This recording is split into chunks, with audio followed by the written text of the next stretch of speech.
Good night and welcome to another edition of the Dugout podcast. I'm your co-host Andrew, alongside my co-host Marissa, and tonight we have a very, very special guest, as we promised, our good friend Damar. So, firstly, let me just explain why we are online as opposed to in the studio this week. Please, because it's really your my fault. Really my fault. I'm on a bit of a sick leave. Have a small bout of gastro, if we call it that. And in being a good citizen, not to try to make people not sick, I decided that we should do it online to, make sure everybody's safe. Right. So that being said, wait. So the question that people really want to know is who you meant let Christian behind. I do suspect it was something that I ate, but I'm not going to throw anybody under the bus. As with most gastro sicknesses. Correct. So we'll leave it as that. But it was a mistake on my part, and I'll try to be more careful next time, for sure.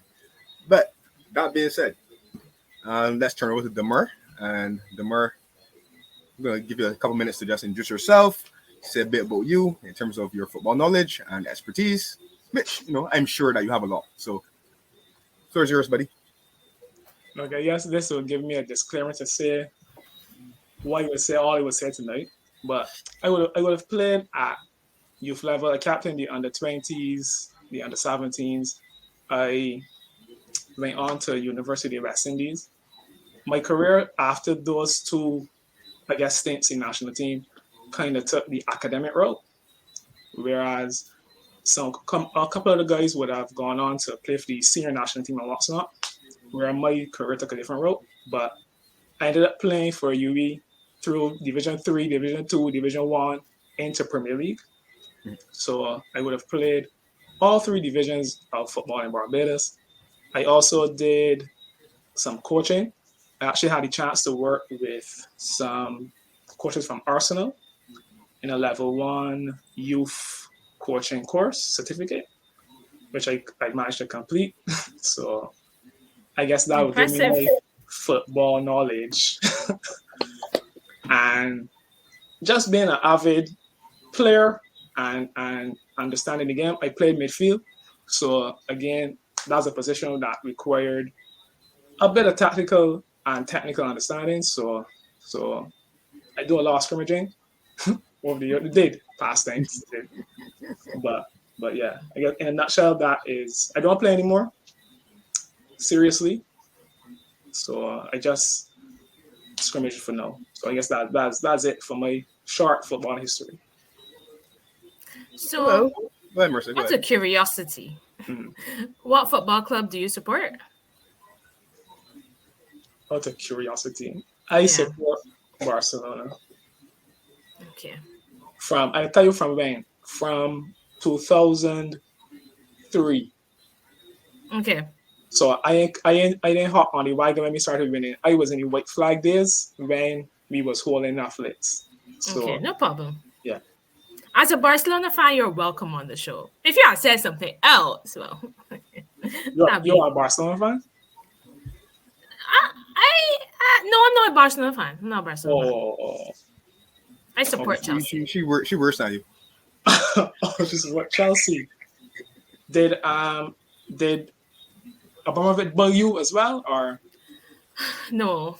I started supporting Chelsea through former German captain Michael Ballack. So around the 2006 World Cup, I was completely in love with Michael Ballack. So I was like, who does this guy play for? So then it was Chelsea or bust from then. Fair enough. Ballack is a good boy. Ballack was a good boy. Yeah. Tell Andrew so. I never said that about that. But actually, I said a lot about that. But exactly. To fret you, not necessarily, Whatever. Ballack's a good player. Or sorry, was a good player, Ballack's a good player for sure. I smelled when Damar said that he did a coaching course with Arsenal, because me too. Arsenal, That's why I was expecting him to say he was an Arsenal fan. Because then we have to put him out immediately. But the thing is, right, I said tell us something that we don't know. And that was one thing that I did not know. I said, oh, You didn't know that? I did not know that. Oh. Yeah, so You we learn basically something about coaching, though? I didn't hear that, Andrew. I asked if you learn something about coaching for Arsenal. You feel that you learned something? You ain't good? It's grassroots coaching. It's not. It was like for youth. It's youth. It's part of their youth program. So obviously, they ain't deep in tactics. Okay. It is. I think they had this initiative where there were. I think it was play the Arsenal way. Mm-hmm. So I know for some people that might be a diss, but playing the Arsenal way. But and this is an older guy too. This was a guy. I suspect this is a dude from maybe around Wenger's time. So this isn't anybody. This is like 2009. This is Irish Saints. So it was mostly dealing with technical and fun. So as I said, it's a grassroots program. So it wasn't nothing that was too deep in tactics. That kind of. It was fun. Okay. So we basically have like a celebrity on the show. No. Yeah. From under-20 and under-17 captain in Barbados. And I mean, like, that's a celebrity for me. Like, yeah. I mean, I just taught football and they'll play at least on a serious level. So, true. You know, that's cool, man. Great. So, I think we want to get right into it now and go straight into the review of the round of 16 games. So, we start with the first round of 16 game of the tournament, and that was Netherlands versus USA. I think that game was on Saturday, right? Am I correct? Yeah, that was Saturday. Yeah, so Netherlands ran out 3-1 winners, I believe. What were your thoughts, Marissa? Marissa, you go first. I didn't watch the game. I wasn't home. Okay. Damar, did you see it? Yeah. Any thoughts on the game?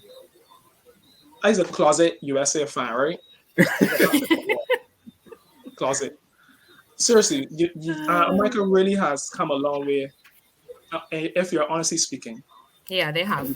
And the players that they have now, I know I follow MLS and stuff like that too. So America really come a long way. I really had them to give Netherlands more trouble, to be honest. But America lacks a number 9. A lot of teams lack a number 9 in this tournament. That's what really killed America. And people say the cream rise to the top, but Holland being superior. The one thing I would say that surprised me in that game is Louis van Gaal's tactics in that game. He allowed USA to play.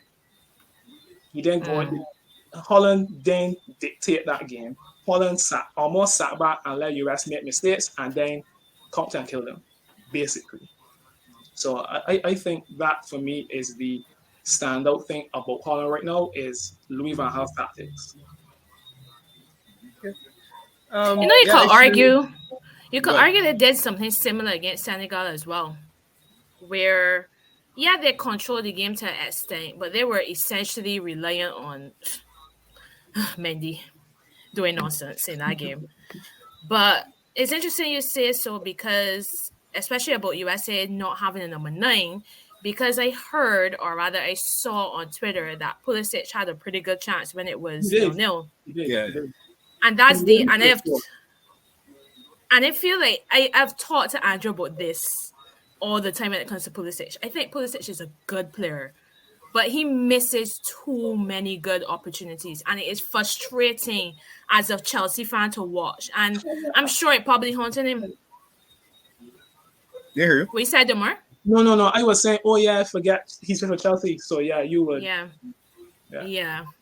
So it probably haunting him right now, to be honest. The fact that, I mean, maybe it wouldn't have made a difference because USA has struggled throughout the tournament. Have they even scored more than 1 goal in any of the games that they played? Right. No. So it probably wouldn't have made a huge difference, but yeah. Yeah, I agree with Damar's assessment. Like, for me, Holland did kind of defend the mid to low block, although you actually have to block to a certain point. But I think where Holland won the game was tactically. Holland sat with the usual back 5, which meant that America had to attack down the wings because the half spaces were protected.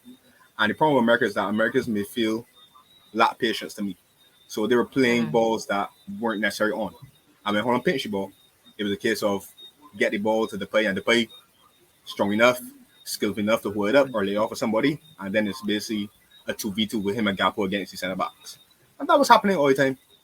So, and De Jong was very instrumental as well in terms of dictating the play for Holland. He's having a good tournament. I hear you. He's having a good tournament, a pretty solid tournament.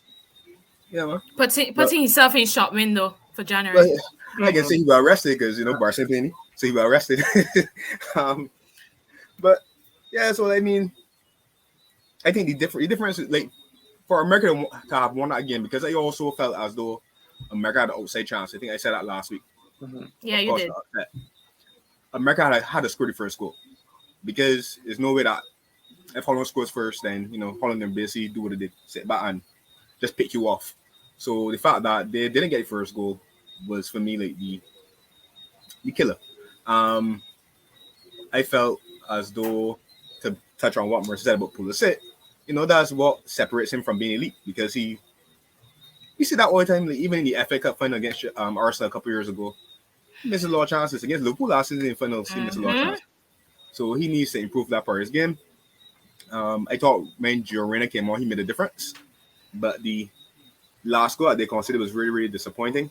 How the left back Robertson gets sucking underneath the ball and that frees like back post. Practically ball watching. Yeah. Practically just ball watching. Yeah, so that was a real disappointing goal to give up. I think though that, like I said, they ain't really got a lot of the number 10. The number 10 is dead and gone. It's dead and gone. I think after Neymar, you're not going to see much of those players anymore. But Pulisic, as Marissa said, he don't score enough goals. That is the criticism of him. And he's the staunch player in USA team, really and truthfully. And you got to score that chance. Alphonso Davies did the same thing for Canada. He missed in the first game, but then he came back against Croatia and he, do what we expect you to do. Mm-hmm. So, question though, aren't you all a bit surprised that Giorena didn't play much in the tournament? I'll let you go first. I'll let you go first. Right. I was surprised even if he didn't start, I thought he would have gotten more minutes, as the truth. But to be honest with you, coming on, if I had never seen him before and know what he's capable of, I wouldn't be impressed. To me, he didn't really show himself in the few times he had, in minutes he had. To me, he didn't really show himself. I wasn't surprised that he didn't play because I know going into the tournament he has some fitness issues. So I wasn't surprised that he didn't start. Could he have gotten more minutes? Possibly. I didn't watch all of America's games because I didn't see the game against Wales. And I didn't see the game against Iran either. I only saw when they played England. And Holland. So not really sure. But I thought against Holland he was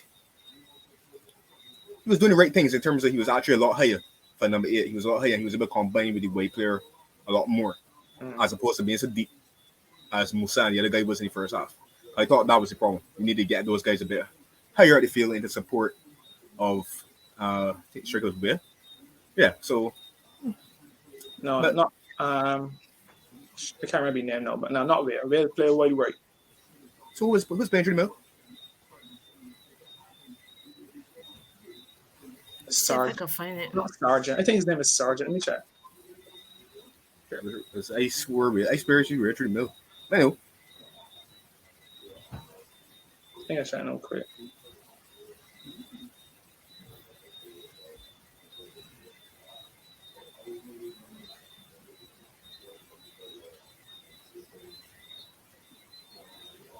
Some fella named Ferreira. Ferreira. But he didn't start the other two games though, I don't think. No, Okay. that's the first time I see him. I know the first week was sorry. I saw a glimpse. I know against England to me we was playing through the middle. So I just assume he's back through the middle again. But fair enough. But yeah, I don't know. Renner has some fitness concerns. But like you said, I think American football has come a long way. They're developing better players. I think the problem for America, as it was for most of their history, is that as a sport, as they call it soccer, competes with other sports. So I feel like a lot of their talent pools get drained and then play other sports that are more popular. I feel as if, like for example, to me, if soccer was the most important or popular sport, like NFL in America, I feel like you would see a better American national team. Personally, That sounds a fair point. Yeah. I think they'll be stronger in 4 years' time though, because it's also a pretty young team. So more experience. We'll see how it goes. And it's a home World Cup for them too, right? So yes. Yeah, but look at them though, hosting a T20 World Cup in a couple of years, hosting a FIFA World Cup in 4 years. Yeah. We joint West Indies and USA is joint host for the next Who made that decision? Ask the people in charge, not me. Oh goodness. Interesting. Yeah. All right. So Argentina, Australia. What I think we can do though is when we discuss the Argentina, Australia, we could possibly just jump straight into Holland, Argentina. So we keep it. Yeah, makes sense. Look at you being all organized. Oh my goodness. For once. I mean. Feels really, really different. Oh gosh. All right. So yes, Argentina, Australia. I'm going to be very brief about this though. Like, I like you starting. I like you starting already. Because I just come to be black. Boy. I like you starting. Australia never had the quality to test Argentina, to beat Argentina. Put it that way. Yes. I think Australia did well for what their capabilities are. Mm-hmm. But you see, to me, Messi gonna win the World Cup. That is clear. Messi playing so much football, right? Yeah. But you see what might cause Argentina the tournament is these two things. That defense and them jokers that Messi got playing up front with that inconsistent. Because one joker, you know this. One joker, right? Fair enough. But yeah, potentially. But the thing is, Messi is so good at Messi would get the ball, turn, draw two or three, maybe beat one, maybe beat two. But then he playing the right pass. But then it's for the other man to kind of finish the chance. And you see that chance that they miss against Australia, the bird that game, against a better team like Holland, or potentially in the semifinal if they get past Holland, looking like Brazil. Argentina got all jokers though, really, up front in that role. That's just my assessment. That's all I can say about Argentina. I'm Messi. Oh, brother, look, I agree with you about Messi definitely gonna play work. I think this is probably one of the best World Cups I think Messi has had. Like, honestly, he's playing some really good football. Really, really good football. The man, like, literally rolling back the years. It's actually amazing to see. I do agree a little bit in terms of the wastefulness of Argentina for sure. And I think, let me not get too far ahead because Damar still got to give his thoughts on the game. Against a better team, I think that they would have been exploited a bit.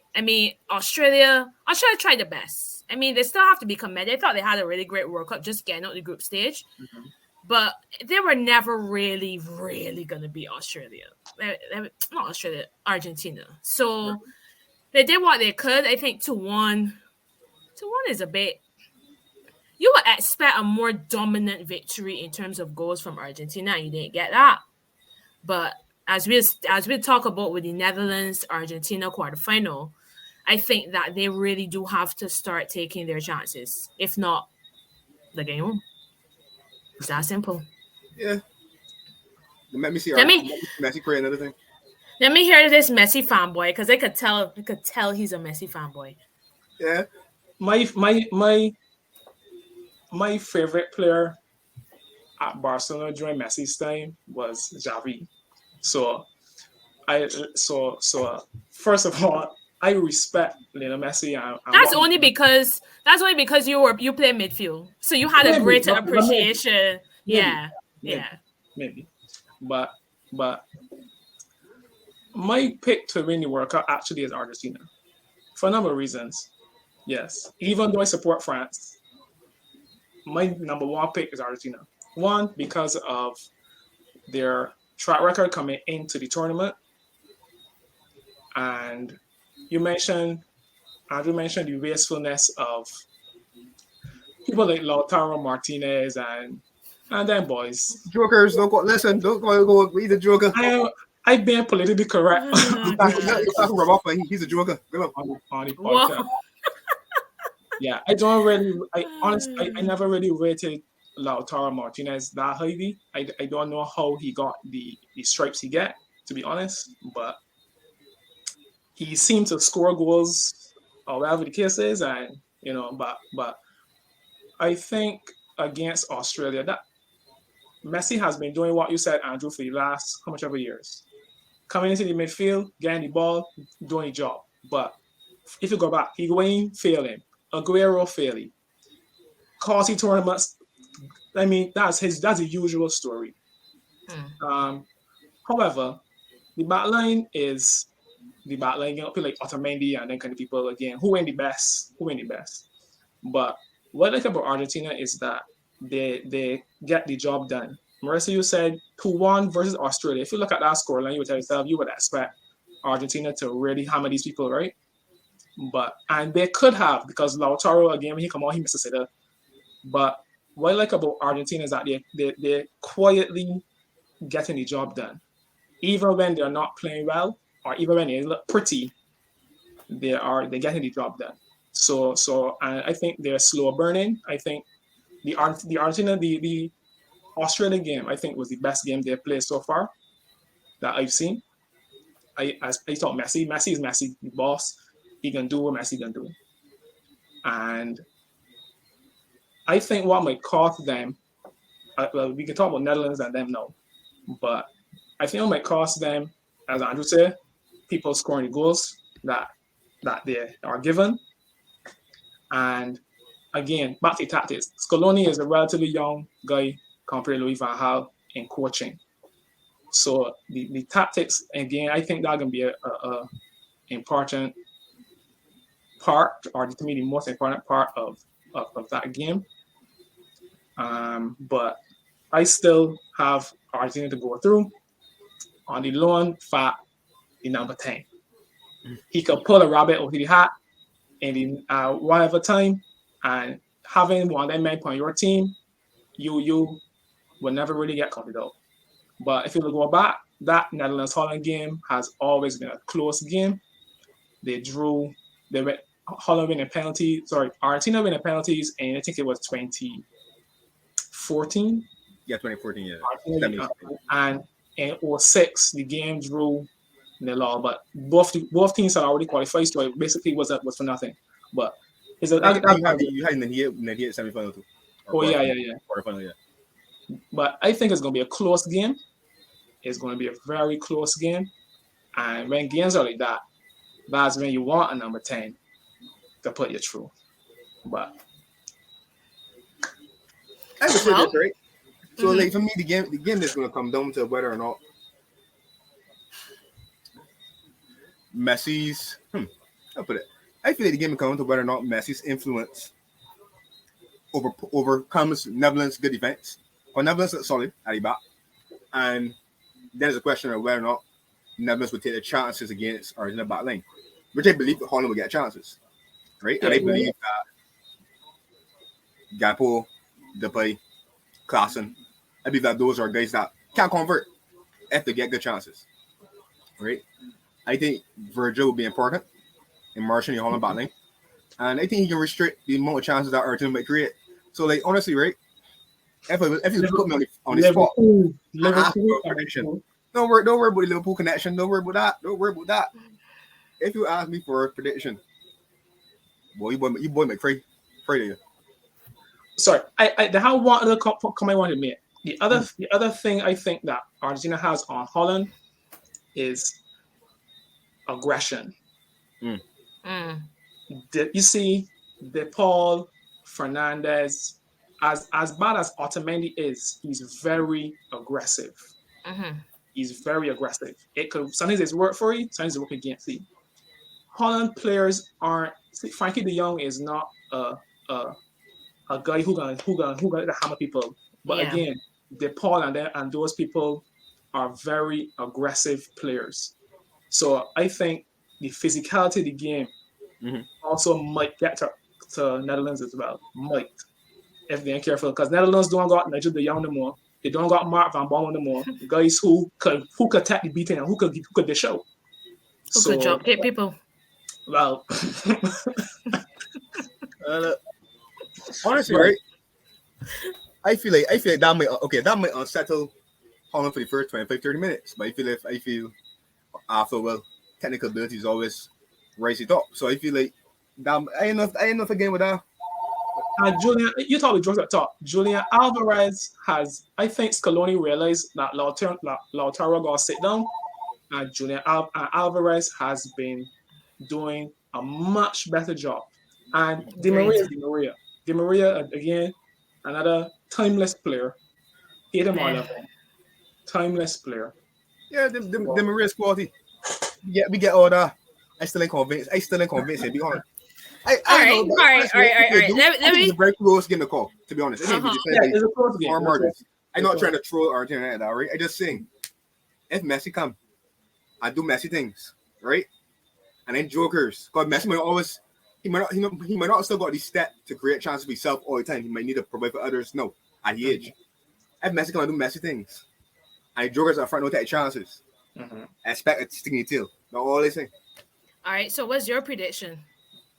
Let me start making note of these predictions. Your prediction for Argentina, Netherlands.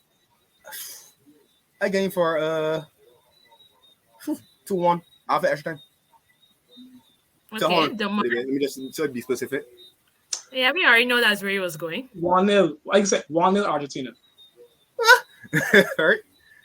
I actually agree. That was what I was going to say. Messi Argentina? goal too, so I'm being specific. Okay. Well, I don't know if he can score, but a 1-0, I feel like me a 1-0 game. Okay. I don't know. Something I don't think Holland really work out. But I always said that Holland, I feel Holland's in the semis. And I just got a funny, sneaky feeling. I'm trying to say, to me, I don't think Holland's necessarily a better team. I just think that. Yeah, they're kind of. Yeah, level. Right. But I guess Holland got the more recognized players. Because again, if you look man for man through Argentina team, you got people playing for Benfica, got people playing for Sevilla. You know what I mean? They're already playing. Some of them are not playing for the powerhouses in Europe, like the case is. But again, and I think the factor that this is probably Messi's last World Cup, the players are playing for him. They're playing for him. So, but again, I ain't got no more pros to add to that. Yeah, I won't walk back my prediction though. I really don't know. But I still feel. You can't walk back your prediction. I already going right now. It already in the bag. All right. Well, all right. We got Holland to win to 1 after extra time.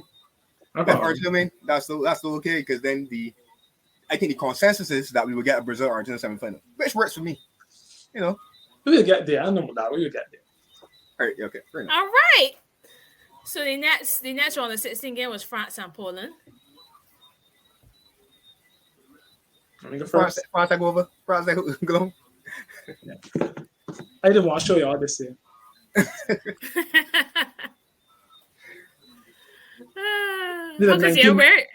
There's a I want to show you back too. Oh. We got you. There's a vintage one. This is the one that the Brazilians hit. Well, one of them that the Brazilians hit. To be honest, everybody expected France to win the game. And France did what they expected to do. Win the game. Mbappe scored his goals, he played good, whatever the case is. So I ain't really got much analysis for that game. Other than Giroud, again, I haven't always been a Giroud. No, I haven't always. I'm not a big Giroud fan, but I appreciate him for what he is and how he's played for France. And Big Ali. He and Griezmann, whatever connection they have, has been working for the team. We lost Benzema, whatever the case is, and Giroud step up and get business done. My problem with France is mentality. I think France has they won in 2018. I think deservedly so.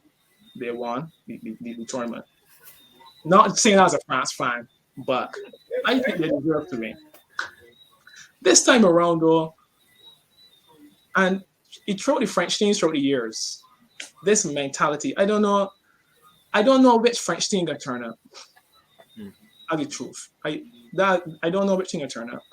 If you look at the team on paper, you tell yourself, yeah, boy, these men should win. But there's this French mentality that sometimes happens in tournaments. I mean, this is kind of going way back. That from what I've seen, since I started watching football, watching France, sometimes I don't know what's happened. I don't know if it's at this choke, if it's at this freeze, but to me, that's my only criticism of the French team is that I don't know which team gonna turn up on the day. As a fan of France over the years, I know, but so far so good. So far so good. I think they're also slow burning. They ain't really, the group stage wasn't that impressive for some of the games either. Lost to Tunisia. Tunisia, did we? Yeah.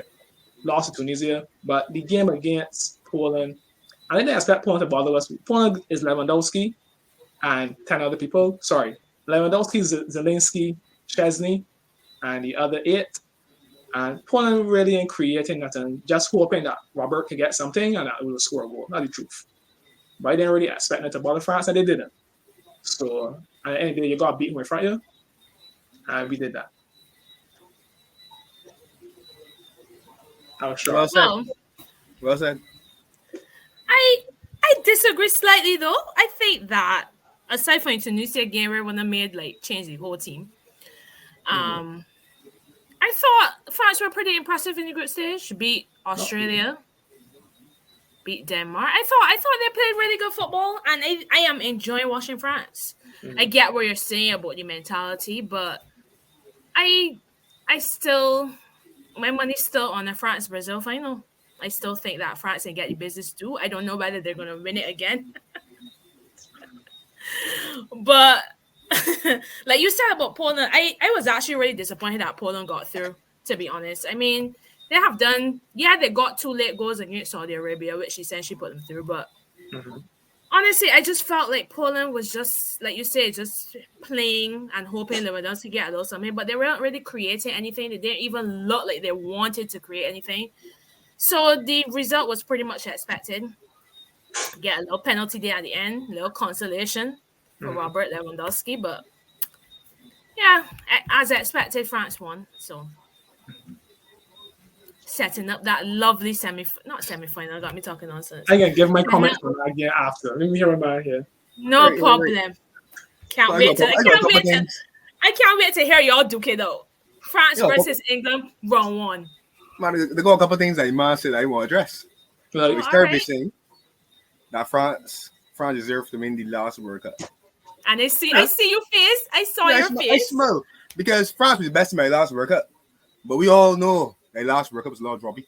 France had to play no football. You play no sort of impressive football in last World Cup. And you know how to be kids. No boy ain't test you. Yeah, Argentina get a little scared and you rouse yourself from sleeping and you wake up and you dismount them. Fine. But you had a kid. Well, you play with a question. Do you feel as though France was extending the last World Cup? Did you extend yourself at any point in that tournament? This is not the FA Cup. This is a World Championship tournament, and we played against. And it's not you making it seem as though it's my fault that the teams you thought should have been there weren't there. It's not my fault. No. That's not the point I'm making. I'm not saying that's your fault. I'm just simply saying, well, sure, it's not your fault that we talked about this a couple of times, Marissa, that the teams that lost World Cup were in a funk, a bad cycle. It wasn't the best in terms of quality. Wait.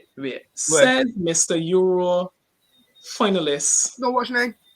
I want that. I take full accountability. As semi-finalists, I take full accountability because the last World Cup, I know I draw by. I know I draw by. I know I get there. You get a buy in Euros too? Yeah, at home tournament, I know I get a buy. Listen, I take full accountability. I own it. You know what I'm saying? Okay. It was set up for me. In the end, I had a match I can't capitalize on it, but it was set up for me. That's fine. You're still going to. I still going to, correct. So I mean, France won the last World Cup, and you can't take anything away from them. But I don't think France played amazing football last World Cup. I thought it was just assured, comfortable for the most part, right? But they were the better. They had the best score, and they deserve the one because it's not their responsibility to make sure that, for example, other teams are at the best or the best versions of themselves. So fine, kudos. This tournament so far, Marissa said France looked good again in the group stage against Australia and Denmark.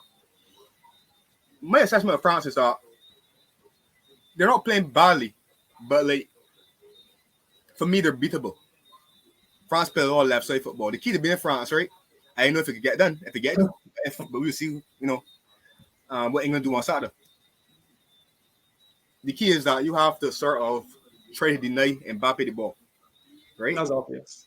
Yeah, and then, but no, it's not only he. But you got it. But for example, most of your attacks, most of your success so far has been left side ball with Mbappe, right? What good about France as well is that I know that you all use left side predominantly so far, but you can also come in the right with Dembele too. And Griezmann is also an issue because Griezmann can drop in his space and blah blah. So you got to pay attention to all these things, right? England will be, in my opinion, stiffest test so far because Rice can probably try to man-mark Griezmann. Benham could come and rest himself on Rabiot, right? Basically. And then you can got a situation where you can probably ask whoever playing the left side role in front of Shaw can probably be asked to come back and track back and help against Mbappe. Because not Shaw, Kyle Walker, sorry, my bad. Whoever playing in front of Kyle Walker, more likely will be Saka, can probably be asked to come back and help against Mbappe. So the whole question is whether or not England could deny the ball to Mbappe or stop him from getting the ball in such dangerous areas and with so much space. Because against Poland, he could have been playing by himself. But they had nobody closing on him for that second shot. Actually, Matty Cash didn't defend bad, Matty Cash actually had some decent dispossessions of Mbappe, matching him for speed and everything too. So kudos to Matty Cash. He ain't got killed the whole game. But here's the problem, right? And this is my belief. As much as I know say that you go try and deny Mbappe the ball, the problem is that you can't stop him from getting the ball. You can't, right? It's impossible to deny somebody from getting the ball for 90 minutes. So like basically, you go try and defend well, and then you go attack well as well, right? I think England got the weapons to hurt France. So for me, it'd be a stiffest challenge. And honestly, right? I know you got by last World Cup. I know you got by in the Euros. But I actually, in watching this team at tournament, this England team, I actually think that I have not been giving them the credit that they deserve. I think that is a bad team that I give them credit for. Seriously, I lost. I said for weeks now. England, yeah. I'm gonna wait to talk England, Senegal, and then you talk England. Look good. I can start there. I don't think I've been giving them as much credit as I should have. So, for example, I said that I don't back England because Southgate in charge. Because I don't like Southgate. Right? I've said that. But, my feeling was that I didn't like the style of football Matt was playing. This tournament, though, he's actually played the formation team for the most part, at least in the last two games, that I felt, is closest to his best 11. Against Senegal, me and Dalwini for a corner had a passionate discussion. She told me that Senegal could beat England. I tell she not for, I can't remember say the word here. But I tell she not, I didn't see it happening. Marissa, what country you support? You said it just now. You didn't say. Oh, I support Germany. She already going home. She ain't gonna say that today. Right. But nah, right. Real talk. Real talk.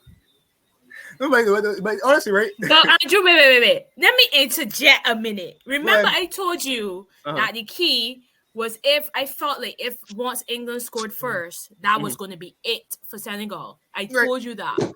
So once England scored first, that was it. But I told you. And to be honest, when I played Bear John up to when the score too, so yeah, right. But I told you that firstly, so that Senegal did not have the quality to take the chances that they can get. I told you the first 10 or 15 minutes Senegal will get chances. Would they convert them? Probably not. Because the one man that Senegal got in the attack that I would say is world class and elite is Sadio, and Sadio wasn't there. Right? So that was a big miss, whichever way you look at it. So even if Senegal to score first, I felt England could have probably still come back. England, for the first 30 minutes, they were sloppy with 40. the ball at the back. First 40. Whatever you want to call it. Use the mathematician here. Actually, the mercy mathematician. So whatever you want to call it. But anyhow, England were sloppy with the ball. But once England found their rhythm, which is the first play, which is what England was trying to do for the most part. Like I said, England tried to attack on the wings. So they got a situation where Kane dropped. You know what I'm saying? The ball went to Wade to I think Shaw who played the phone up for him, flick the ball into the Kane. Man Kane drop, the space open up, Bellingham run through. Kane funny pass. Cut back for Henderson. From there, England is a little comfortable because Senegal ain't really. Like I said, going back to the original game between USA and Holland. If you're not as good as the other team, you got to score first. That is the case standpoint. And for instance, Senegal don't score first, and then they can see right before halftime the game done. Southgate shut it down. Not one, but two. Ray won't give Southgate credit for that. Southgate has heard my craze. Take about 4 years, but he heard my craze. He finally removed me as some OP team. Don't jump ahead too quickly. Actually, it's true. He may can't bring you back out of it, but anyhow. Not only that, but I would not be surprised if we see a back five. I would not be surprised. I was coming to that, but I can leave. I was coming to that. Here's the thing, right? Here's the thing. I mean, Andrew, you gotta tell the girl that you're busy. Hey, Rich, you trying to get me in trouble. But anyway, here's the thing. I won't put it against him going back to a back five, but I don't think he should. As I said against Senegal, right? You play a back four all through tournament, keep the back four. Right? Be brave. Right? Tell yourself that, Ben. And you think that England got in the favor, and this way think England got a chance. They're not favorites though. I would say it's 60-40. But why England got a chance, right, is because this version of England, they're attacking players. They don't hide. Saka could have a bad game, Foden might have a bad game, all the people could have a bad game, but they don't hide. Saka can show himself, Foden can show for the ball, Bellingham can show for it. Kane can show for it too. They ain't gonna hide. So it comes to tactics and it comes to England ability to limit Mbappe and the quality of his chances, and then if England attack theirs going forward. Because France is not infallible. England will get opportunities too. So that may be it. I still think France will win. But since the more one can't pull France shirts, I hope France win for your sit. Because if France don't win, I can invite you back on next week. And I can have on my after you come to the studio, I'll be back in full health. Please don't. And a fine voice and a fine fettle. Please don't. Look, I want to make a point before Damar come in though. Oh, you say that you haven't given England that much credit. Fair enough. And a part of me after the Senegal win was like, is that you too, Marissa? Have you not given England the credit they deserve? But then here's my thing. Y'all play a poor, well, I don't want to say a poor Iran side, but Iran side that was very poor in the day. Ain't got much up front. A Wales side who look as poor as I've seen Wales. A USA side that's toothless up front. And a Senegal side that's also toothless up front. England, and to me, in the first half a little bit, when Senegal was getting the ball to start, because to me, another key thing that is a president mentions that Kyle Walker does not look fully fit. That's another thing. I was seeing he get outpaced on Sunday, and you don't really see Kyle Walker get outpaced on Sunday. Oh, let me say on Sunday. You don't really see Kyle Walker get outpaced like that. So my thing is, when you got players like Mbappe, Griezmann, Dembele, players with pace that are going to run at that back four, and your two centre backs, y'all can struggle. Because in those first 10, 15 minutes that Senegal was actually getting into some good positions, Maguire and Stones looked seriously trouble as they have looked for all the tournament. So in my opinion, I think that yes, England have played well, and like Damar said about France in 2018, you could only beat who in front of you. But my problem with England is they have not faced a test yet where they have players that can actually run at their back four and test their defense. And I think that because of that, Southgate will revert to a back five. I don't think that he is going to feel comfortable playing a back four against France front line. And I think, especially with Kyle Walker not looking fully fit in that right back role, I think he's going to shift Kyle Walker into the centre back role and bring back in Trippier to play right wing back, Shaw left wing back, probably Henderson to sit down, or even maybe Bellingham. I'm not sure. But I will not be surprised. I agree with you. I think he should be brave because I think England do have players that could hurt France. I 100% agree with that. But I don't think he will be. So ultimately, the reason why we give France the nod is not only because, to me, France is the better team, but because Southgate is England manager. And I just don't think that he's going to do what he needs to do and put the right players on the pitch to get the result. I don't think he will. All right, wait. Can I respond before you go to Mark? Right, sure. Right. I know you walk up for me. Nah, I can't feel. You made some very good valid points, right? And like to me, it's a roundabout way of saying this. Like, all right. So can I ask you guys a question? Is this England team better than 4 years ago? Better. I would say so.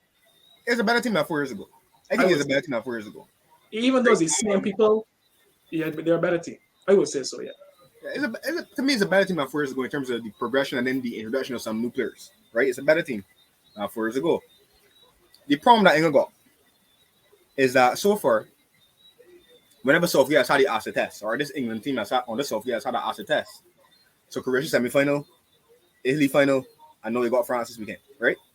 The problem is that England does not, even with Nations League, in between there, I don't think England has a victory over a team that you would consider to be a perennial, tournament favorite or a big nation. That's the problem. So England, there's no evidence that England can beat a France in the tournament, at least under Southgate. I don't think England has won many tournament games against France in history either. I think the last time they won was 82 World Cup, all the way back then. So it's one of those things where this England team don't got that level of credibility in the bank. So my whole thing was, because I criticized Southgate, and I said England did so well because they had a clean draw in 2018, and 2020 was a home tournament essentially. The player Germany that wasn't the best version of himself. I guess that would be one team that you could call in terms of name that they had a big win over at last European Championship. But other than that, the beat teams on the way he found that you would expect them to beat. And then he found the window at Southgate, kind of choke it, right? But the reason that I said that I got a little bit more faith in them this time around, I'm not saying they're going to win. I see a little bit of slight chance. It's because, like I said, I was kind of holding that against them, and I feel like if you look at how they're playing, yes, the opposition has not been it's not been a Brazil to beat, but I still feel as though you got to give credit where credit is due.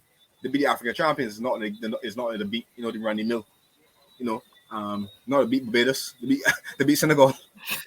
Without their stocks, Yeah, I know, and I told her that. And I actually wanted to see Sadio in the World Cup. Remember, I was looking for that, Marissa. I wanted to see my boy Sadio. Sadio was my boy. I make no complaints about it. He's my boy. But the beat Senegal. So my whole thing is that I feel as though Southgate is a lot more prepared for this tournament than I was going to give him credit for in terms of how he's setting up. But we will see against France. But Andrew, remember what I told you though. I am convinced the only reason that Southgate played a back four was because Kawaka was not fit for that first game. I believe that they would have started with a back five. But then when he saw how well y'all did with the back four, obviously he's not going to make any changes in the USA game. And then obviously he's going to persist with the formation for the Wales game. So I am not ready to give Southgate any credit yet until I see how y'all settle and play against France. That's my opinion. Here's my thing. If you play the back three against France, I don't know. I'm not a fan of switching, especially back lines. I'm not a fan of switching back lines in mid-tournament. I feel like if you start with a four, keep going with the four. Let the four make or break it. Right? I agree. England got more problems than just a back four. I play the back five. England solve the issue either. I Poland play back five against France. I'm pretty sure, or at least they'll be defending in the back five. I think, or somebody defended back five against France. I still get washed off. I don't think it was Poland. I don't think it was Poland, but somebody did. I still get washed off. So but the back five is Southgate security. I agree with you. It doesn't really solve the problem, but he feels more secure with a back five. That's why he has played it for so long. I don't think he needs to play back five, though. I think the quality the quality of his midfield, the quality of Bellingham, Rice, and Henderson midfield I played against Senegal. I think that midfield is such that it could give you it will allow Maguire and Stones and whoever else to have time on the ball on occasions and be able to play out. I agree with you, no? Rice and Bellingham and Henderson, they don't get me wrong, they ain't late. I would say Henderson was ever top tier midfielder either, or whatever the case would be. I'm not trying to say that, but I'm trying to say that they're good enough that they can occupy somebody. So like they're gonna cause the other team problems too. So that you don't have to kind of play with extra defender. Tell yourself that them, ain't good enough to help you bring the ball to the back against France or whatever. Be brave. Go toe to toe. I agree with you 100%. I just don't think he'll do it. We'll see though. I think that England has looked better. I think because, as Marissa said, and you said to Andrew, they kind of come out the hole. You're kind of actually trying to play, and you got the players to do it. However, my contention with England, obviously the manager I won't say he's a coward. I would just say he is a defensive-minded coach. Mm-hmm.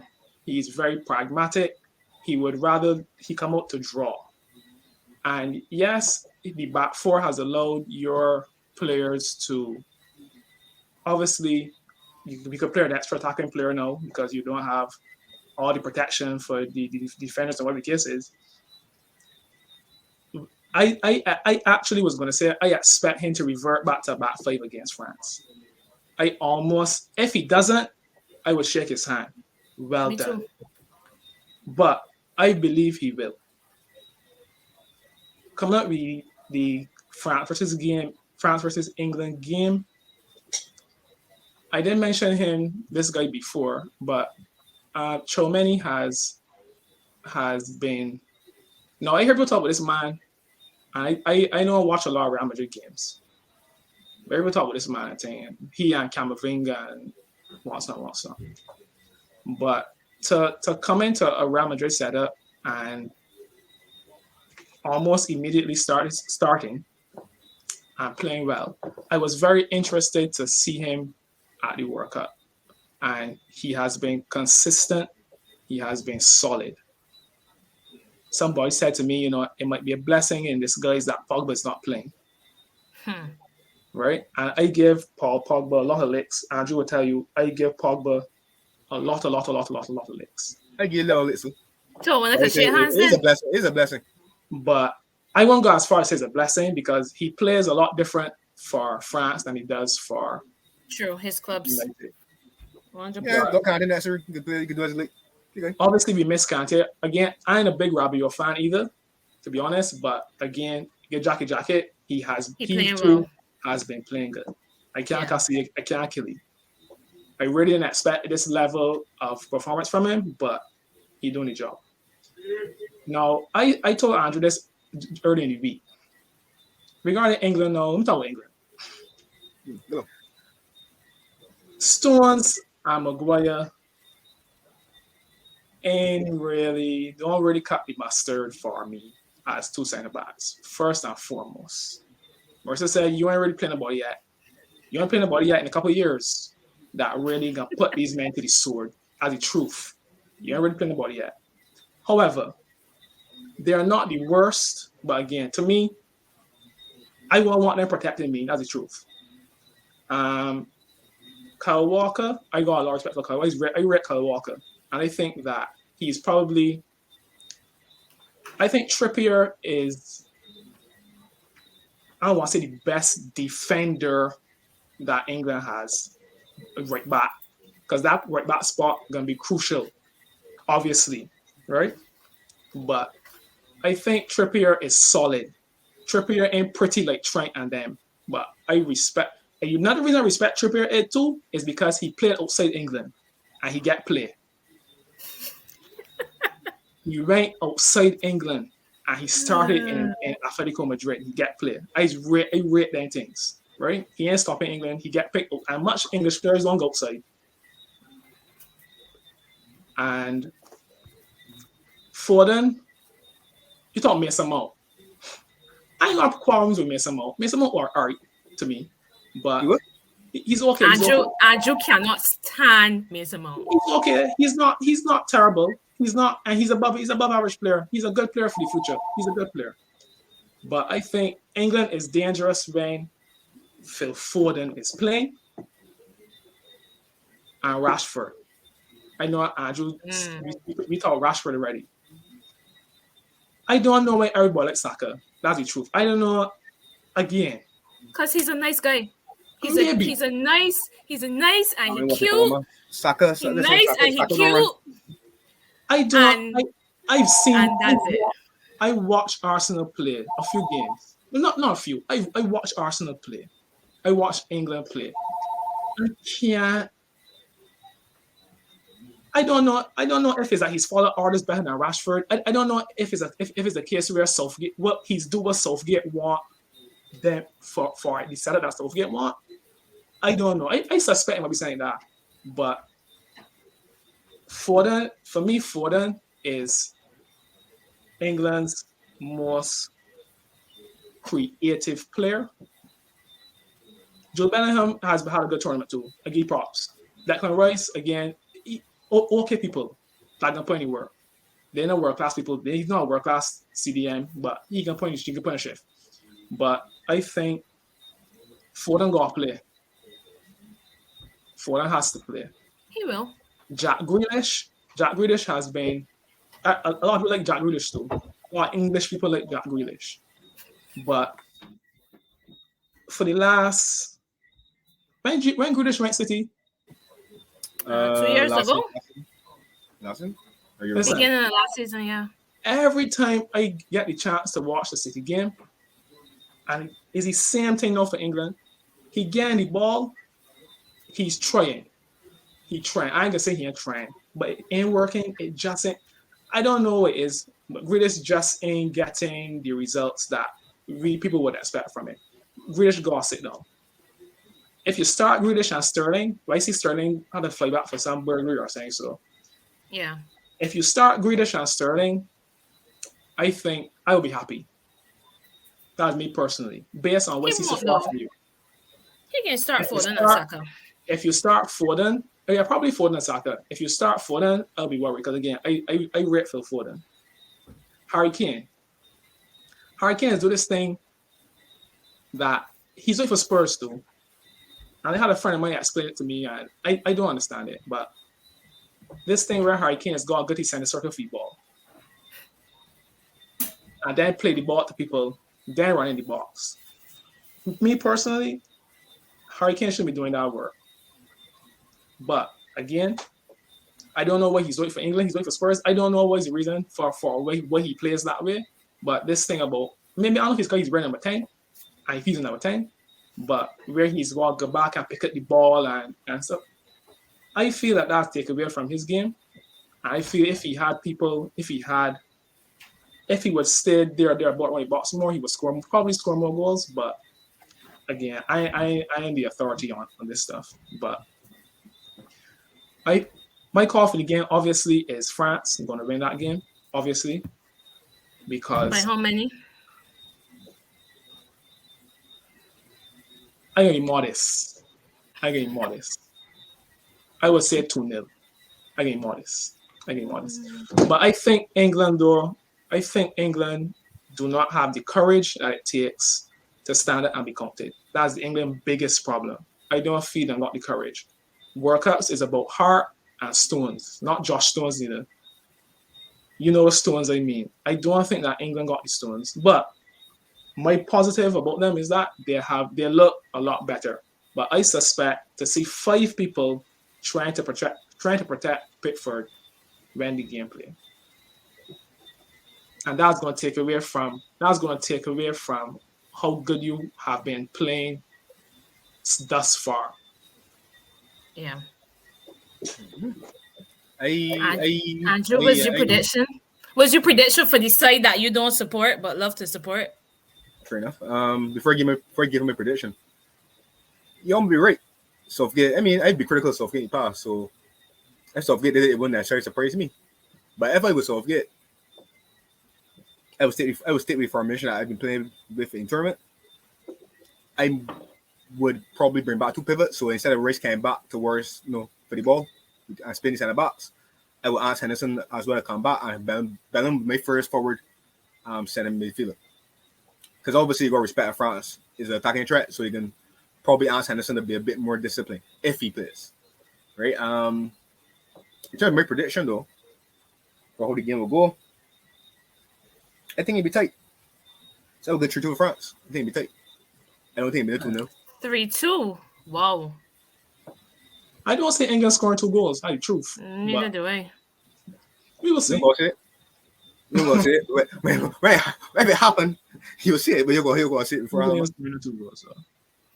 Wait, England scored 2 goals? You got Hugo Reese. Hugo shit Reese in the bars. Wait, you got scored 2 goals? No. I know he got Pickford. He jumped too. He got shit Reese. Hugo Lloris is a better goalkeeper than Pickford. I know, but he error prone too. He is error prone. I ain't gonna lie. He does have his moments, and he's dropped the ball, literally dropped the ball. So you all discriminate. You all discriminate as though you all France and got most, if not all, the game. No, I see it. You're misunderstanding. What I'm saying is, again, if they play about 5. I expect England to go back into their shell. That's all. Exactly. That's my thing too. If y'all play about 4 and y'all play and actually come out with a shell, because I also find out about England, y'all only play when want to score. Like in all the games, probably except Iran, because the Iran goal come pretty early. But y'all only open up and start expressing yourselves when y'all go ahead. Other than that, y'all mostly sticking to y'all shell. So if y'all play about 4 and y'all play with freedom, then maybe I could see our 3-2 happening. But if Southgate go as I think he will go and play about 5, I can't see y'all scoring 2 goals. And I expect Giroud to score in that game too, because you mentioned again, you're talking about Mbappe, you're talking about Dembele is. I ain't talking about he. Again, I'm a Dembele fan. I watched at Barcelona for season upon season upon season doing the same foolishness all the time. People like he's somewhere. I don't like him, but I know he is a guy that if he decides, you see me, I can turn up for this game here against England. Shaw dead too, you know. He can rip Shaw. And Giroud, the thing about Giroud is he can score the pretty goals. So when Mbappe can beat 2 people and thing, see them headers, see them tap in, see them Ruud van Nistelrooy goals, Giroud can score those. So I believe Giroud can score in that game too. I'm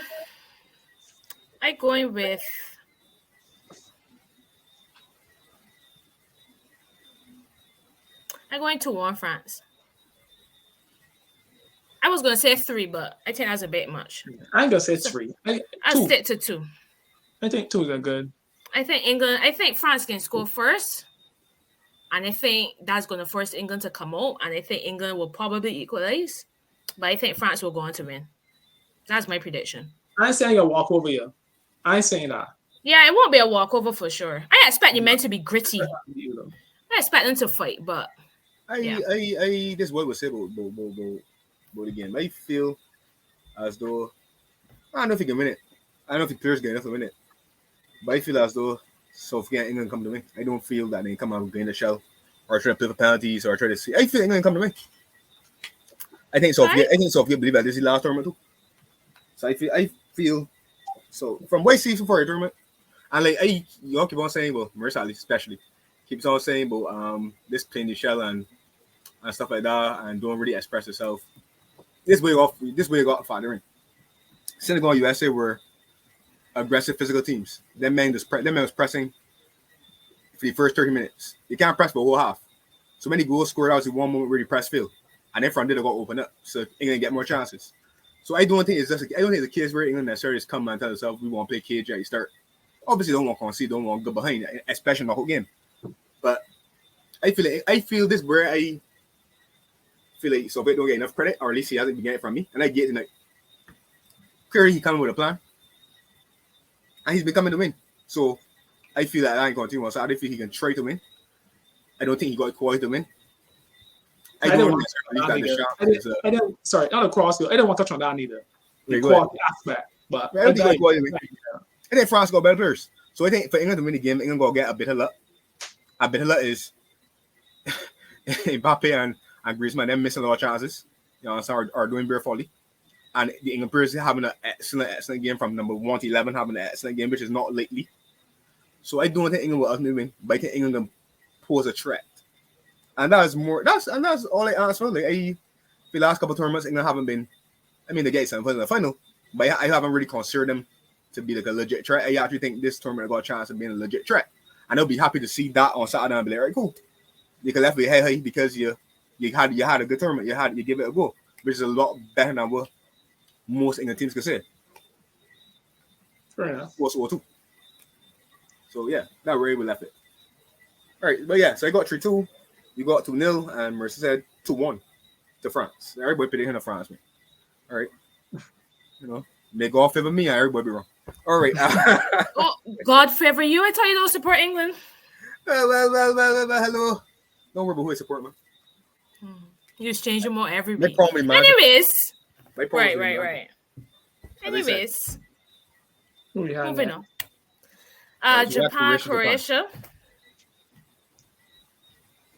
I only see the penalties in this game. I ain't seen nothing else. Yeah, I only see the penalties too. I already got much to say. It was at work. I didn't watch it either. But Japan did well during the tournament.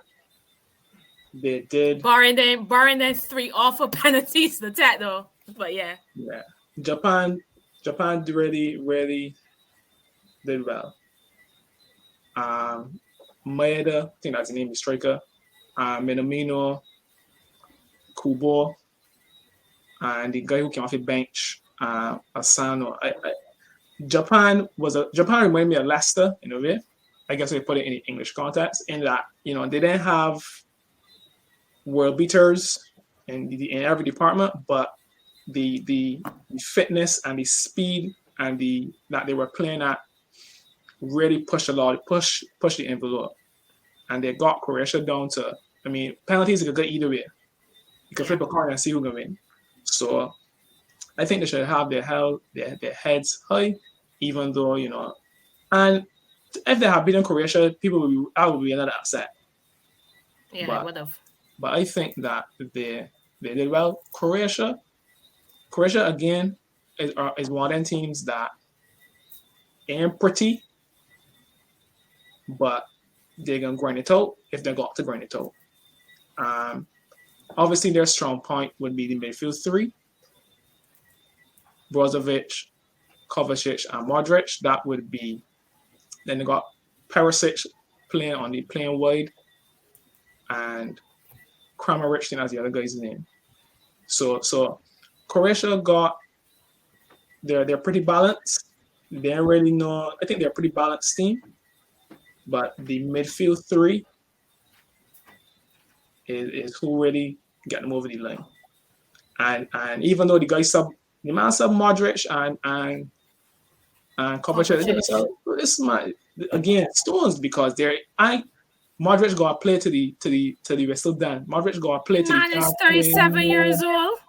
Modric got to play till he can't play them more for me. But I guess you say 37 subby and they got the victory. But I guess everybody expected Croatia to win, and they win. So yeah, I guess I ain't got much to say about this game either, because like I said, I just watched the penalties. My concern with Croatia is what it has been probably since the Euros. They just don't seem to be able to score goals. That's going to be their undoing against Brazil, in my opinion. I don't think that as solid as they've been throughout the tournament, I just don't think that they can keep up that Brazil attack. I don't think they can. So I had to skip ahead because I ain't got much to say about the Japan-Croatia game. So, yeah. Andrew? I think Croatia can, against Brazil, I think Croatia can try to make it physical. No, sure. Yeah. They will. Well, fair enough. They will. Yeah, but try. They could try. They will. They try to make the game physical, try to outside Brazil. But I think Brazil got a bit too much quality in the final third. I think that'll prove the difference ultimately, for the most part. So I think Brazil will win the game, probably win that game, by 2 or 3. Well, yeah, probably 2. I would say probably like a 2-1 or maybe like a 3-1 or something like that. I can see that game happen. I ain't got that much faith in Brazil. Fair enough. You don't? Why I'll tell not? you, I could talk. We thought Brazil. We thought Brazil, South Korea. Right. Again, no surprises there, right? No surprises there. Brazil gonna do what Brazil is do. They're gonna dance. They make football sweet. Hey, you sound bitter like some pundits. So I see some pundits online slandering the men for doing the little samba. I don't understand. No. I don't need You to. want second go? Well, I don't need to be bitter. I beat Brazil. The last times they played them, I beat them. When I can't beat them. So I don't got no business to watch Brazil. If anything, Brazilian people might have business to watch France. But I think that Brazil doing what people expect them to do. They're gonna play well, and they're scoring some good goals, and they are bringing everybody into the fold, and they're doing what Brazil can do, make football nice. Making football nice, doing means you're going to win a tournament. Now, I will go back, World Cup 2006. There is nobody that would have thought that France would have beat Brazil in 2006. Nobody. No Brazilian. Looking at the Brazil team in 2006, there's no reason why that team should not have won the World Cup. No reason why. That team should have won the World Cup hands down. And they didn't. Now, this Brazil team that they got now, Richarlison, I ain't gonna talk about Richarlison in the context of the World Cup. And for Brazil, Rich, he's scoring goals. Richarlison, I don't rate Richarlison that way. Richarlison never start for Spurs. He don't start. Richarlison, I tell a friend of mine, right? I can tell those shit. I didn't watch. I can tell those shit. I tell a friend of mine this week, somebody gonna see Richarlison at World Cup, right? And they're gonna spend a big set of foolish money, and they're gonna regret it. But anyhow, he's doing good for Brazil. My contention with Brazil, however, I see is Andrew that said that Brazil, or you must say Brazil got clinical finishers. Somebody mentioned that just now about somebody having clinical finishers. Did you, Andrew? I think I said that. I think their forward line is. I think I said that their forward line isn't. I don't think forward line got all heavy scores. I think they create chances, but I know against a big team, the game tight. Listen, I understand technical. Not me. Player by player. Like Richarlison, I thought he just know. Vinicius Jr. has improved leaps and bounds over the last few years. Leaps and bounds. He really come into his own. Vinicius Jr. still is not a player that if you get a chance, you can say for 100% certainty, 90% certainty, 80% certainty he can score. He's still in there yet for me. Neymar gonna do what Neymar gonna do. They're gonna count out with Neymar. What's the for Brazil? Rafinha's playing. Rafinha start. Yeah. Rafinha had a good game since preseason for Barcelona. The Rafinha that I saw, I tell you, I back Barcelona. When I saw Rafinha, even from at Leeds, it was like, yo, this man look good. Yeah. I don't know what it is, but Rafinha, I guess he played well against South Korea. But watching Rafinha play for Barcelona, Rafinha has not shown what I saw at Leeds or what I see in the summer. He still hasn't had a good game for me yet. So much so he dropped to the bench. But again, he told me World Cup. I don't think Rafinha and those guys, they are playing well. I think they are green. Rafinha green. Vinicius Jr. ain't there yet for me.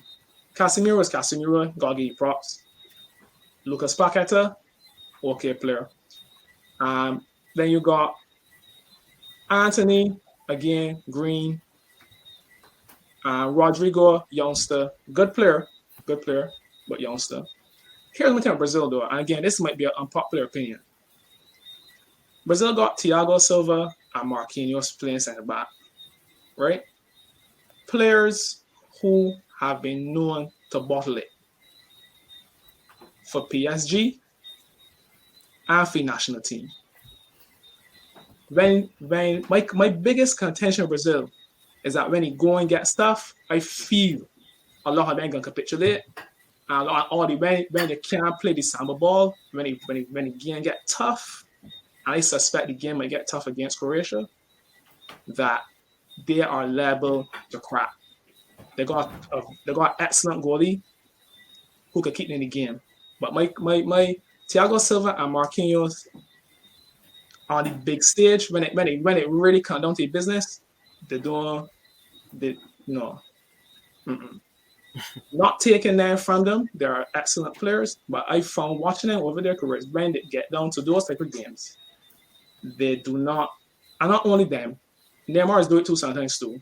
When this and then crunch time games where you expect people to tap the game and hold it, them this week out.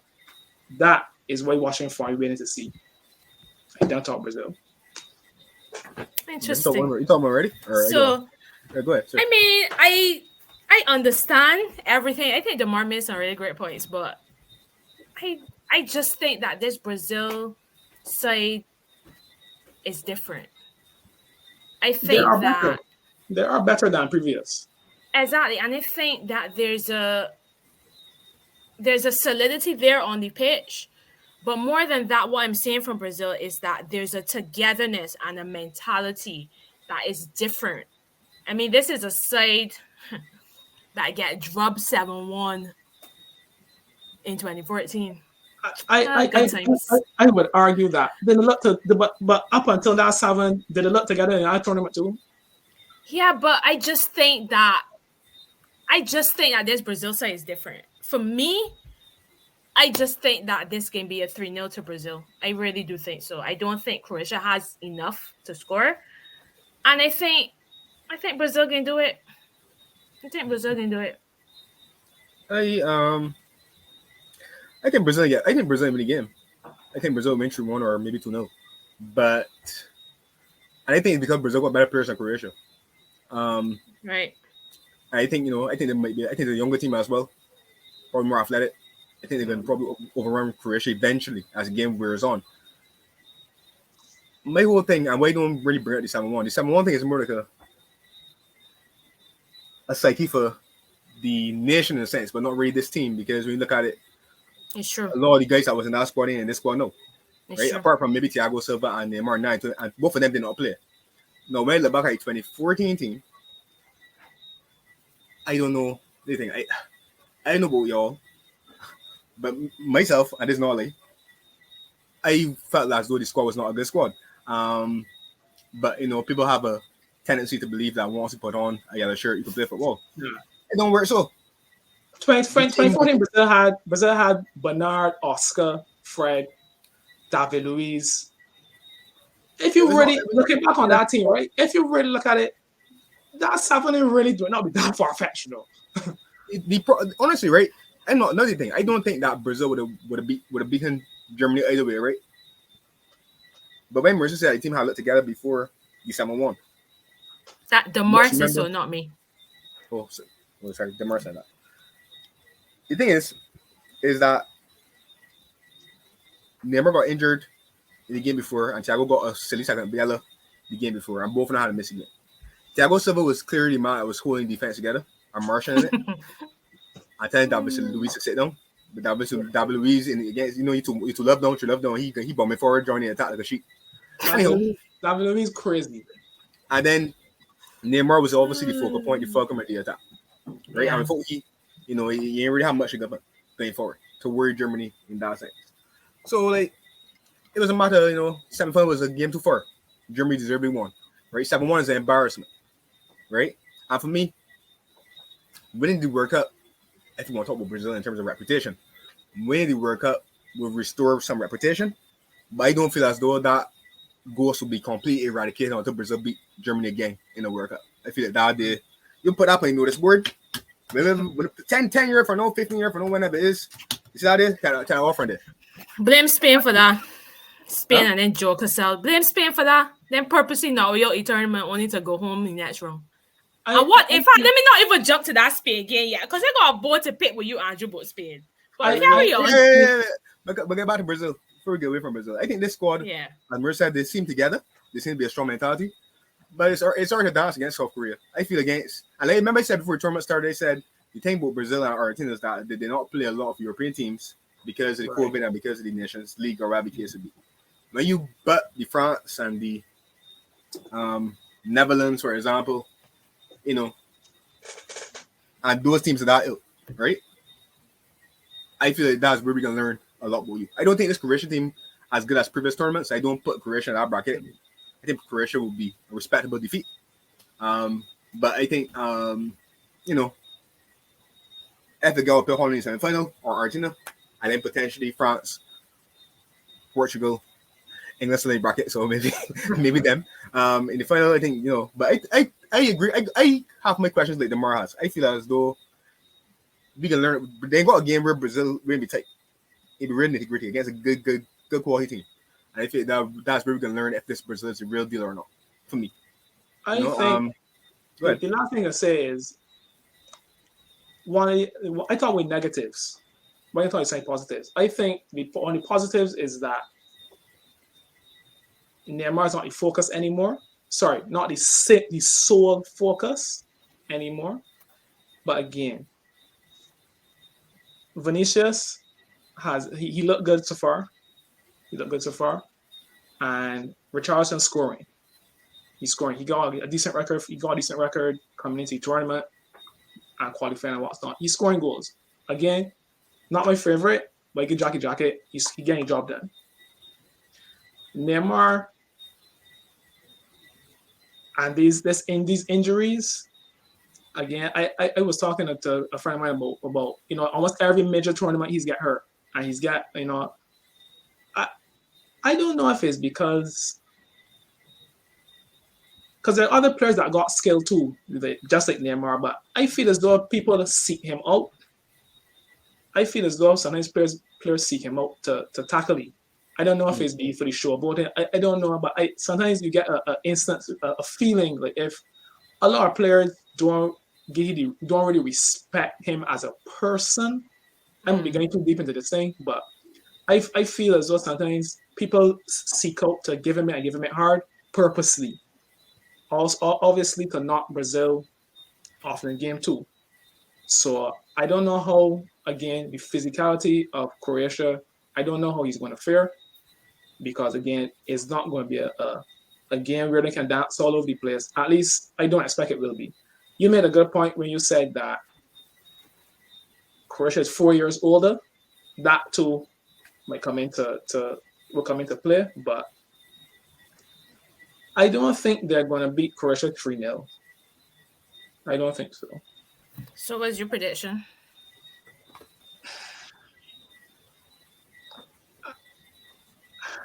I know what to say. There. I think I agree that Croatia don't got the manpower, might not even manpower to beat them or beat them soundly, but I would give them the edge 1-0. I would give them the edge 1-0. If Croatia win, Croatia might beat them in penalties. I don't think Brazil had the game that the penalties. Yeah, I agree. It's not a funny feeling. I mean, I don't think it should. And speaking of penalties, if I have your blessing, Marissa, and I just focus on you to sing your spin. Yeah, because I got a bone to pick with you about Spain. Well, my thoughts on Spain can change. I thought Spain played exceptional football. Spain were good again today. Morocco defended really, really well organized. And the problem, and I think I said before, the problem with Spain is that I said it's a young team. I ain't sure if those guys are ready to win a World Cup yet. And I said the problem that Spain has is that Spain does not have a clinical center forward or basically forward area. So as much as chances that they might create, I know they ain't consistent in terms of taking them. And that was and Morocco keeper had a very, very good game too. He had a great game actually. So bit of luck. The result might have been different, but it is what it is. Spain lost some penalties. But you know why? You know why upset with Spain? I messaged you after that Japan loss, and I tell you Spain player junk, and you're like, "Oh, don't worry about that. They may not do it again." From what I saw in that Japan game, and I told you last week on the show, I was impressed with how Spain played their first 2 games. They actually surprised me because I don't usually expect much from Spain anymore. Because for me, all they do is pass, and don't create enough. But in the first 2 games in the group stage, I was impressed. I like how they're playing stuff. Then they come against Japan and do junk, get me knockout, only to come again today and lose on penalties. You know how pissed I was? If you don't make games, you be. I don't care what you say. Usually, but yeah, tell me, oh, don't worry about that. They may not have 2 bad games in a row, blah, blah, blah, blah, blah. Whatever. They should have gone home in group stage and be done with it. The thing is, right, I maintain that. Well, Damar, you watch the game against, you watch the game? But they may create a lot, though. Yeah. I only saw the penalties, but I didn't have to watch that game to give an analysis. I watched Spain play the Spain draw with who? Who Spain draw with? Spain drew with Germany. Germany, yeah. That's the only Spain game I saw. Here's my quick analysis of Spain. And again, having been a Barcelona fan and having a close interest in the Spanish national team over the times they were dominant every cases. The Marissa talk about the pass. I think that era for Spain has gone. And I don't think that they are even, it's still in their DNA. But I feel like Enrique has done, even when he came to Barcelona too, they're still passers, but I think that tiki-taka thing that has gone. I do touch on one. So you? I don't think that is not as heavy. It's not as heavy. They don't got the personnel to do it anymore to the efficiency that they did before. They don't got Xavi. They don't got Iniesta, and they ain't got nobody nowhere near the 2 of them. Busquets is still playing, but he obviously is aging. I'm talking about England. Spain, for the time, Spain front 3. When Spain beat Costa Rica 6-2 or 6-0 7-0. I ain't a Barcelona trap. Should have saved some of them goals, as Andrew like to say. I ain't a Barcelona trap. Right?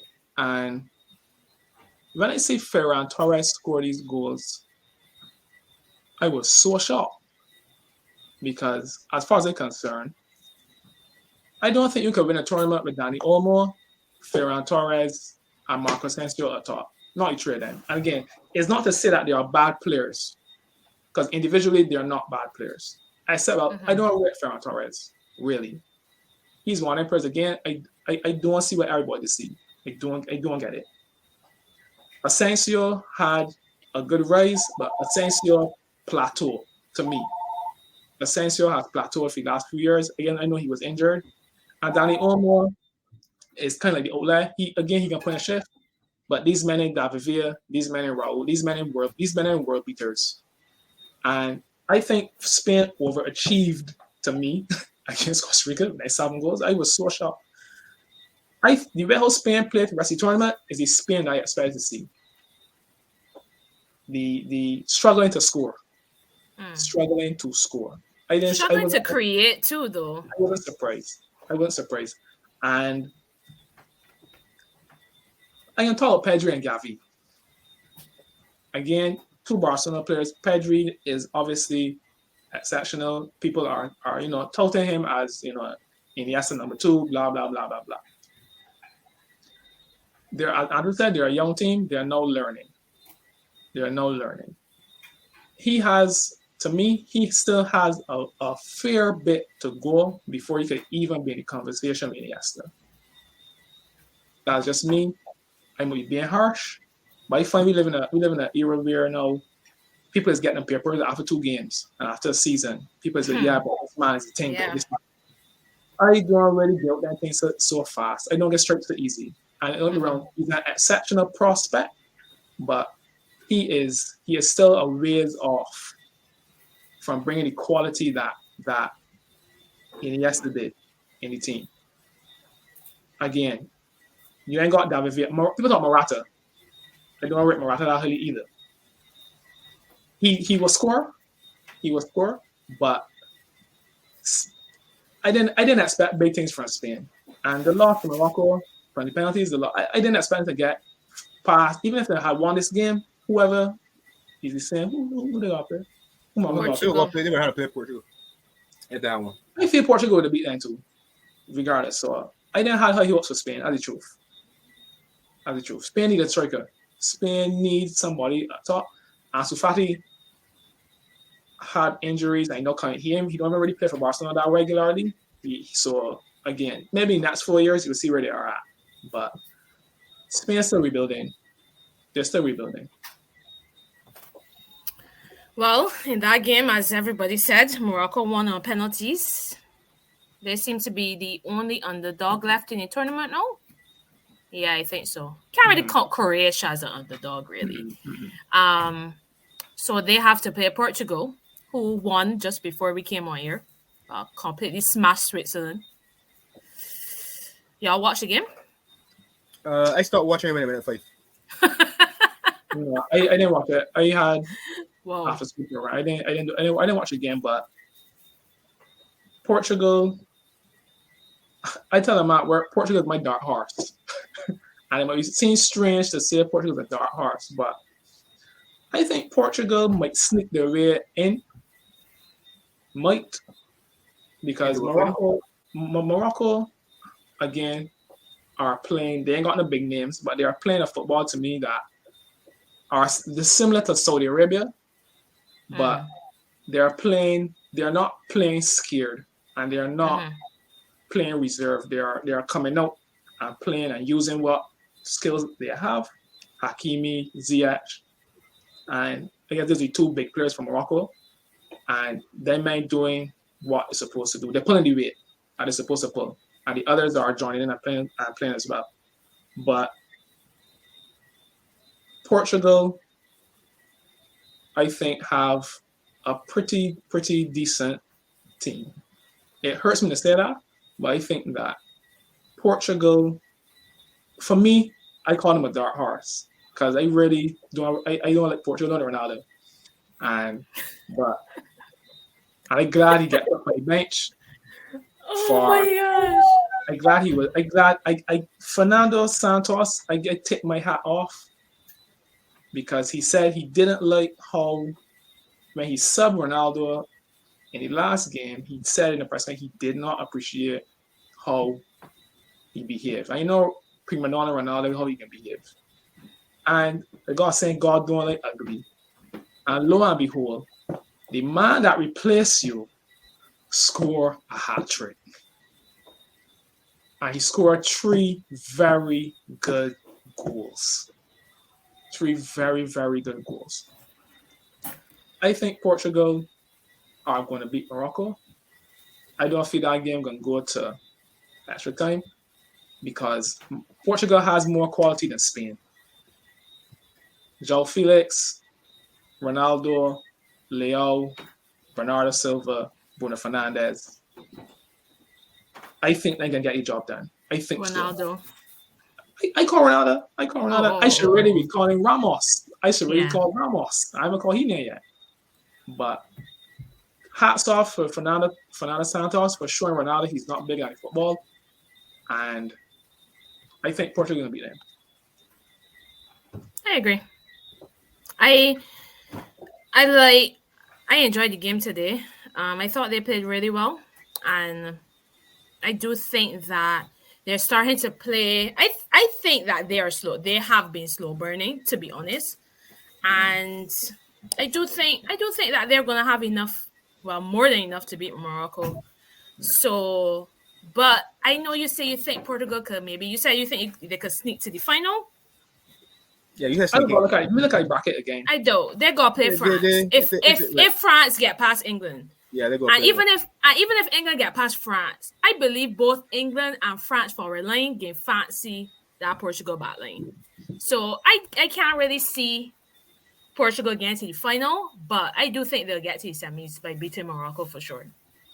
Yeah, well, I guess obviously I can say they can beat them. But if England beat France, I feel Andrew, if that happened, I never asked you for much.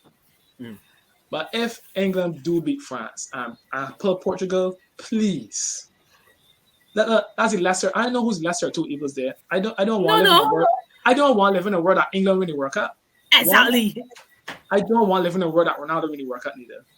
So I can get your job done. Don't worry. I can be First the and first, right? I know I enjoy banter just as much as anybody else, but I feel as though we all doing me a disservice. I'm a very, very measured personality, you know. We like you, Andrew. We just don't like England. There's a difference. But okay, fair enough. But get into the game, right? I think, like I said, Portugal actually has a good team. Maybe look at the personnel: Bernardo Silva, Bruno Fernandes, Cristiano Ronaldo, Joe Felix. A lot of good players. Ruben Diaz. But like I said, Spain has played the same through all the age groups for the most part. The problem that Spain got right now is that Spain don't got the same kind of edge as it did 8 years ago with David Villa, Fernando Torres, guys that gave him a chance. Because back then Spain was creating. I watched games where Spain, people will call Spain football boring. Spain was creating overload chances either. But chances that they create, it was being taken. The guys that Spain got like Morata, like Damar said, he will score occasionally, but he's not consistent. He ain't come week in, week out and you that productivity in front of goal. Portugal got more of a kind of edge on Spain in that respect. So I think like Morocco gonna set up the same way against Portugal that they did against Spain, which is that they're gonna try to be compact. They're gonna try to mark the men in midfield. So you got somebody following both Bernardo Silva like a rush. They're gonna mark them. Joe Felix put them up on you too. And the backline discipline. The issue that Morocco got is that I like them where I feel as though when Portugal do get a chance or a couple of chances, I feel that they're good enough that they're going to score one or two. So they're going to take the chances too. So I think that's where I think Portugal will probably share the quarterfinal. Could Portugal go to a final?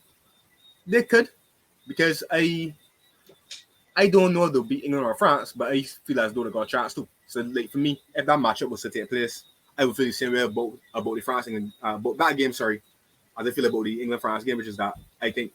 Well, Panasa might be the favorites, but I think Portugal got a reasonable chance. So they could. I don't get the whole Cristiano Ronaldo hate from the mark. Ronaldo's a good player. He man's a modern day great. You like talk about give people papers, right? Go give me my papers.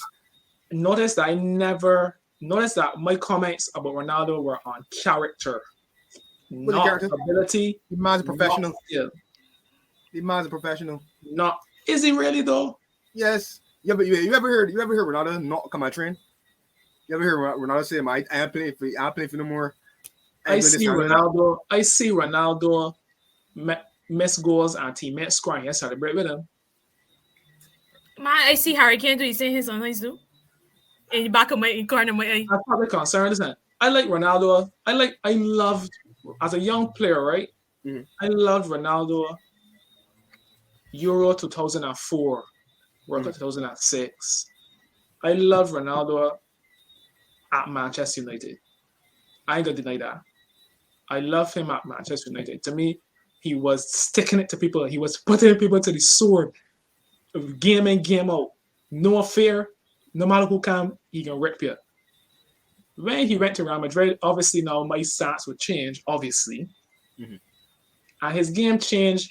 His game changed from at Manchester United as well.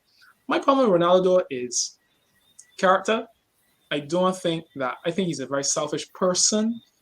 I don't know him personally, obviously, but from seeing the things he does and how he behaves, I feel as though sometimes he's taught a good game. He's taught a good team building. Sometimes he might talk it, but I think deep down inside, he is very self-centered. And they had a clip today when the guy Ramos score and they said that he didn't. I don't know, because again, media is very funny too. Because media sometimes could cut things together to portray something that didn't really happen. But the consensus was that when the guy scored the first goal, he didn't really celebrate because. But again, I have seen him do things like this before. The whole Manchester United debacle.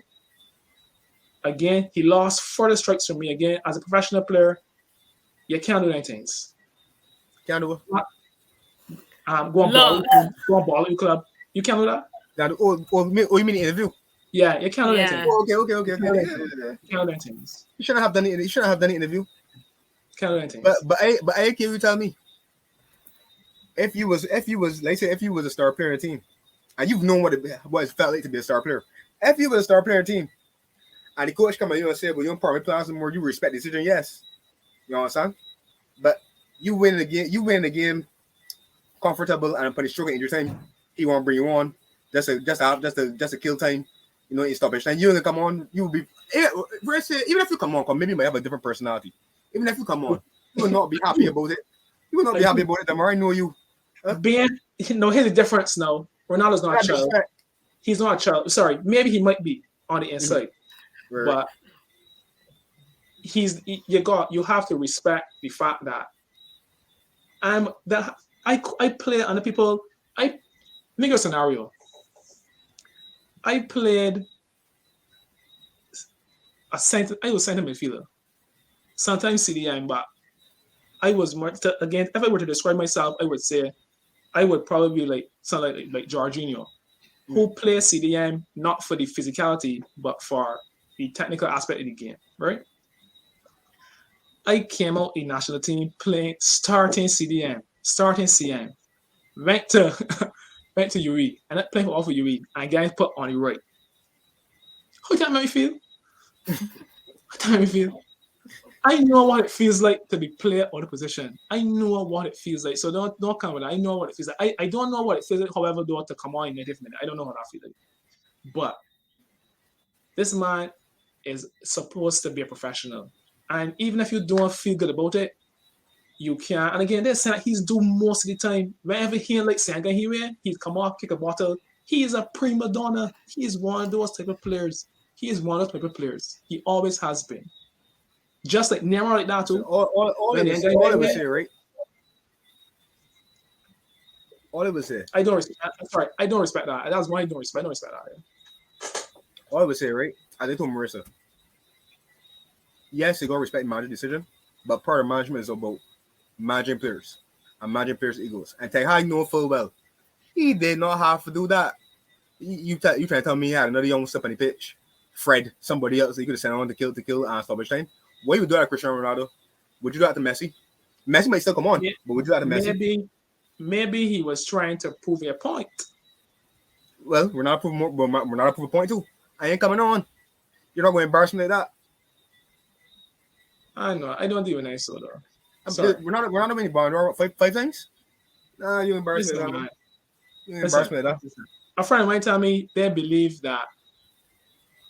Again, I could understand you coming to play for a team, having done what you did for them, and the word he used was sabotage. He feels as though he meant sabotage Ronaldo.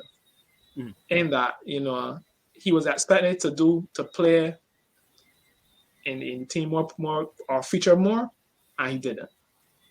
Best case scenario would have probably been when Ten Hag come, let him go alone.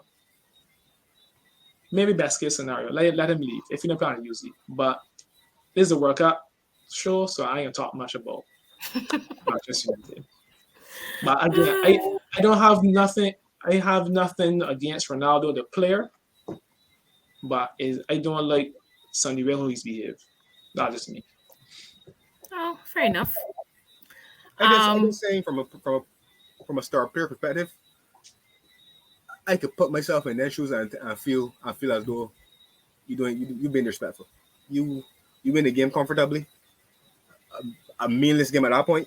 It's stoppage time. We all know that unless a man return from injury or suspension, most times stoppage time subs is be the kill. 30 seconds off the clock. We know that.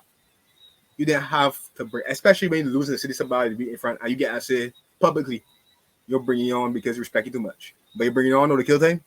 Ten Hag might the dog. But like you said, Ten Hag didn't want from a point. I cleared out how Ronaldo felt. Even if is a quote unquote pissing contest between two of them, right? Even if that's the case, I feel as though he disrespected him. I feel as though Ronaldo disrespected the club by walking off. Right. Which I said. I said that I can understand not refusing to come on, but when you leave the pitch and leave the tunnel, yeah. But like Marissa said, I feel as though this was in a way calculated too. I think Ronaldo wanted to force an exit No I did that problem. on purpose. Like, I can make sure when they see me that I'm happy. I can make sure when nobody Exactly. is. Exactly. He knew the storm that would create. So predictions, since y'all went off on a whole tangent with poor Ronaldo, who barely played today, he never scored, he never assist, but obviously always is the center of attention. Prediction for Portugal, Morocco. Portugal 2-1. I don't think Morocco can score. I would say 2-0.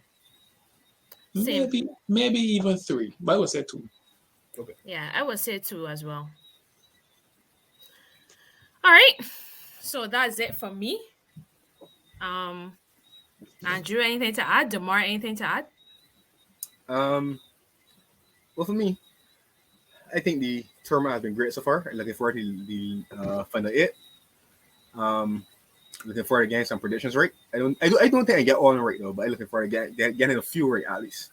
And I'm looking for. I thought this was a very, very good show. I'm looking forward to having Damar back for sure. For sure. I love the insight. I love the banter. So we can have you back. Thanks for having me.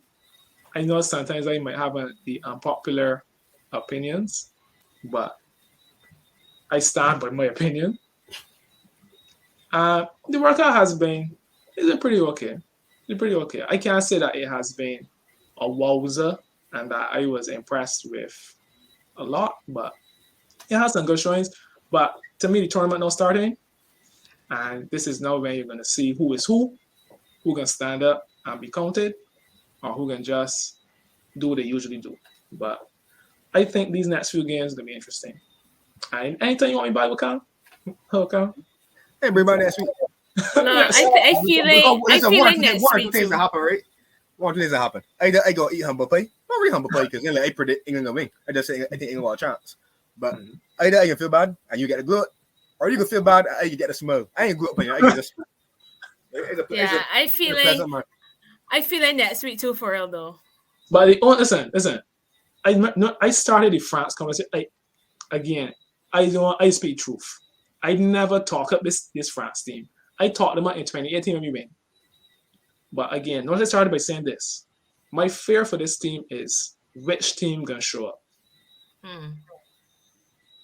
If we lose this game to you, if I lose against you, and I and my men show the mental weakness that I feel that they are prone to, I would be disappointed, yes, because even still, I still don't feel I lost to you, like true.